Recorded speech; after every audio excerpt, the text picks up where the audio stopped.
شادی کے لیے کتنی مالی استطاعت ضروری ہے؟ امام ابو حنیفہ رحمہ اللہ تعالیٰ کے وصایا میں ہے کہ پہلے کماؤ پھر شادی کرو۔ اس کا کیا مطلب ہے؟ شادی کرنے کے لیے کتنی مالی استطاعت کا ہونا ضروری ہے؟ محمد عاصم۔ دیکھیں، شادی کے لیے شریعت میں جو حکم ہے قرآن و سنت سے، وہ یہ کمانا کہ آپ پریکٹیکلی عملی طور پہ کما رہے ہوں، یہ ضروری نہیں ہے۔ اتنا بھی کافی ہے کہ آپ میں کمانے کی طاقت ہو۔ ایک آدمی کما نہیں رہا لیکن وہ کہتا ہے کہ میرے دونوں ہاتھ دونوں پاؤں سلامت ہیں، میں مزدوری کر لوں گا، میری شادی ہو جائے تو میں اپنا بھی خرچہ اٹھاؤں گا، بیوی کا بھی، تو ایسے آدمی کے لیے بھی شادی کرنا جائز ہے۔ لیکن اصل بات یہ ہے کہ اس کو رشتہ دے گا کون؟ لڑکی والے، یعنی اس کے لیے تو جائز ہے لیکن لڑکی والوں کے لیے تو لازم نہیں ہے نا کہ جو بھی پیغام بھیجے اس کو قبول کر لے وہ۔ تو اس کے لیے تو جائز ہے، جیسے کہ بخاری کی حدیث ہے، نبی صلی اللہ علیہ وسلم نے ایک ایسے شخص صحابی کا بھی نکاح کیا جن کے پاس ایک تہبند کے علاوہ کچھ بھی نہیں تھا، ایک لوہے کی انگوٹھی تک نہیں تھی ان کے پاس، تو وہ بیچارے کیا کما رہے ہوں گے، لیکن نبی نے ان کو شادی سے منع نہیں کیا۔ انہوں نے نکاح کا پیغام بھیجا، خاتون صحابیہ وہ راضی تھی اس نکاح پہ۔ تو جب لڑکی راضی ہے تو آپ کما رہے ہو نہیں کما رہے ہو، یہ میاں بیوی کا ہیڈک ہے۔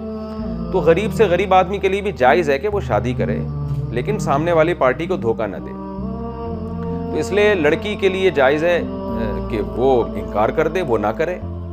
تو عام طور پر لڑکیاں یا لڑکی کے والدین ایسی جگہ نکاح کرتے نہیں ہیں جہاں آپ کما نہ رہے ہو، تو اس لیے مرد پریکٹیکلی کوشش کرتے ہیں کہ پہلے ہم کمائیں، ورنہ ہمیں رشتہ کون دے گا، اور رشتہ مل بھی جائے تو مشکلات آنے کا بڑا خطرہ ہوتا ہے۔ تو اس لیے امام ابو حنیفہ کی جو وصیت مشہور ہے کہ پہلے کماؤ پھر شادی کرو، وہ اپنے زمانے کے اور آج کے بھی عرف میں یہی ہے کہ جب تک کماؤ گے نہیں تو رشتہ دے گا کون تمہیں؟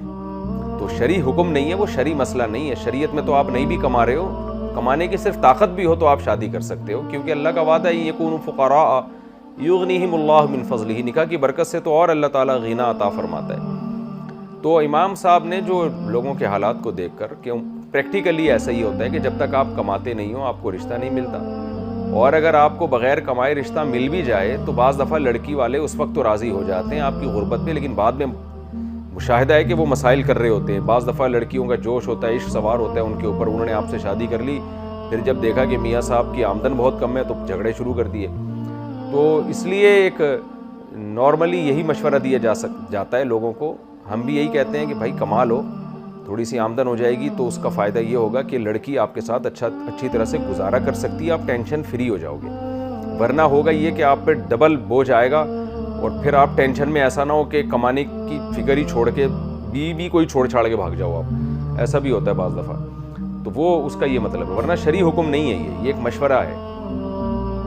رہا یہ مسئلہ کہ کتنی تنخواہ ہو کہ ہم شادی کر لیں، پھر تو اس کا تعلق ہے آپ کہاں نکاح کا پیغام بھیج رہے ہیں۔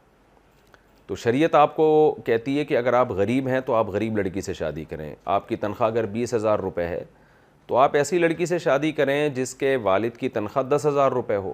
وہ بیچاری 10,000 میں گزارا کر رہی ہے تو آپ کے 20 میں تو وہ زیادہ اچھا گزارا کرے گی۔ ہاں، آپ کی تنخواہ 20,000 ہے اور آپ نے ایسی لڑکی کو نکاح کا پیغام بھیجا جس کے ابا کی تنخواہ 1,00,000 ہے، تو وہ کہاں گزارا کرے گی آپ کے ساتھ؟ تو اسلام میں کوئی تعداد متعین نہیں ہے کہ آپ اتنا کما رہے ہوں تو آپ شادی کریں۔ اسلام میں یہ ہے کہ آپ ایک غریب لڑکی کا خرچہ اگر اٹھا سکتے ہیں تو آپ شادی کر لیں۔ تو اپنے معیار کو آپ گرائیں، شادی میں تاخیر نہ کریں آپ۔